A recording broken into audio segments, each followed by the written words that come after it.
All right, I'm gonna do my best to try to explain this shape right here because this shape can kind of get a little tricky and a little bit kind of messy with your eyes and whatnot. But we are looking at this problem. We're told that a sculpture is made out of this triangular prism. As you can see, this is the triangular prism piece right here. So where you see this triangle, it's a rectangle piece here. This is the triangular prism right here. Now off of it, you see a pyramid that is coming off of it. So we're asked, knowing that the sculptor made a length of all the edges solid that are 10 inches, we're asked to find the height of the pyramid. So what we're gonna do is we're gonna start off with thinking about what the base of this pyramid right here looks like. So if all these sides here are 10s, then that means that this side right here is 10, this is 10, this is 10, this is 10, like all these pieces are 10. So I'm just gonna kind of like blow this up so you can kind of see this. So if I'm looking at just the base of this pyramid, we have a 10 by 10 base. So it's a square. So if I wanna find the height of it, I need to first figure out what the diagonal is here. So I'm gonna use the Pythagorean theorem to figure that out. And so we're gonna do 10 squared, because these are gonna be my legs. So 10 squared plus 10 squared is gonna equal my c squared. So 10 squared, obviously 100, plus another 100 is gonna be my c squared. So these two together total up to be 200. And then we get our hypotenuse, which would be c squared. We're gonna square root both sides, and you're gonna get roughly about 14.14. And this is all in inches. So that means that your hypotenuse just for this square-based pyramid is 14.14. Now, the question is, why do I need that? Well, in order for me to figure out the height of this, I need to know that because I know halfway in between 14.14 would be where the height of my pyramid would be. So it's like smack dab in the center. So when I go to calculate the height of this pyramid right here, I'm gonna look at this in that aspect.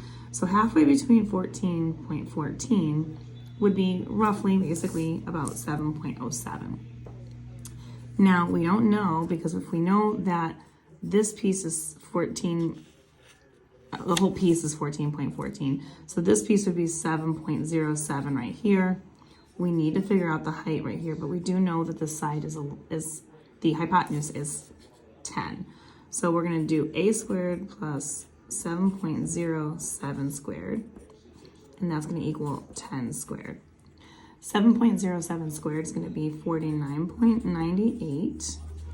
We don't know our a squared at the moment, and then obviously 10 squared is 100. So we'll subtract both sides, and 49.98. And we're gonna end up, when we do that, again, we wanna make sure we're trying to make all things as accurately as we possibly can. So when we're looking at subtracting this, when we do 100 minus 49.98, again, we're just using the nearest 100th, and you're gonna get approximately a squared being 50.02. And of course, I've cut this off, obviously. So, we square root, we're gonna be slightly off on all these calculations, but then our approximate height here would be 7.07, or if you're going to the nearest 10th, sorry, we're gonna do 7.1, and that's gonna be 7.1 inches.